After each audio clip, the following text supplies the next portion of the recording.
If you've ever driven down the M62 motorway between Rochdale and Oldham, just north of Manchester, you've probably seen this mammoth structure. You've likely never given it a second thought though, but it was really important, and I'm going to tell you why. The tower at Windy Hill transmitting station is 300 feet tall, and even at ground level there's amazing views of the surrounding area, through the city of Manchester and beyond. It sits on the highest point of the M62 motorway, just before the famous farm that splits the highway in two. Its use was made public in a post office white paper, one of many that were declassified a number of years ago. This white paper was also linked to Heaton Park Tower in Greater Manchester, another extremely important microwave radio site.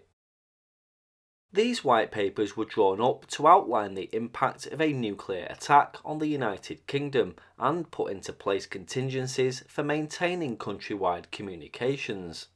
The paper, dating back to 1955, specifically related to a system called Backbone, which I did discuss in my Heaton Park video, which I'll link below and at the end of this one.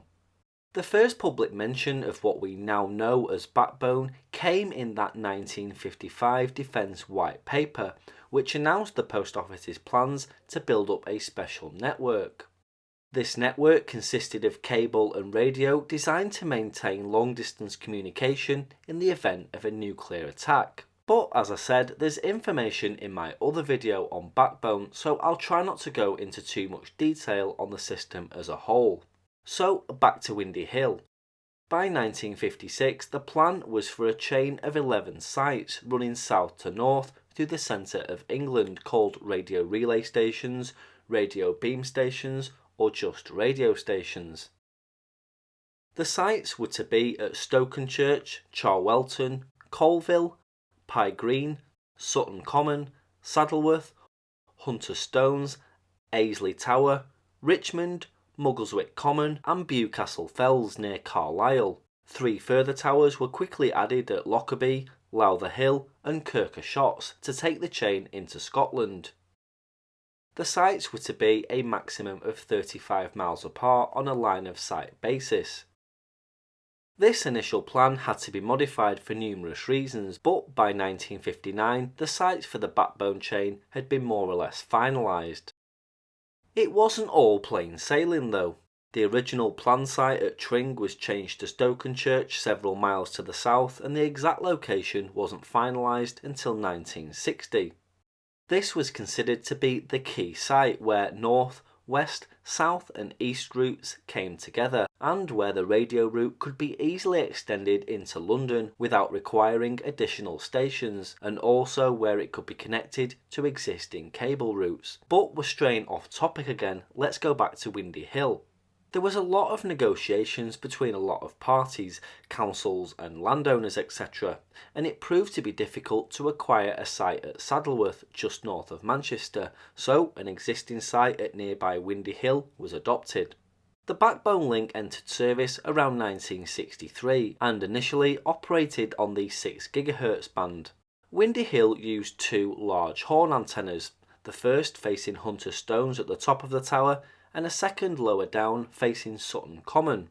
So that is the most interesting bit of history on the site. However, backbone wasn't its only use. Windy Hill was initially built as part of the Manchester to Kirker Shotts television route in 1951. It linked the Manchester Terminal Station with another site at Tinshill near Leeds. It didn't start its life looking anything like it does today, however. Back then, there was only a short steel tower carrying a pair of microwave dishes back to back in each direction, along with a small brick building for the equipment. The Emley Moor television transmitter then entered service in 1956 and served the north of England with a programme feed from Manchester. The taller structure was built later on when a separate site at Saddleworth proposed as part of the backbone network was rejected. This meant that Windy Hill was used, hence the taller tower we see today. The backbone links were taken out of service in 1989, and by 2005 the remaining dishes in the tower at Windy Hill only faced Heaton Park and Tinshill near Leeds.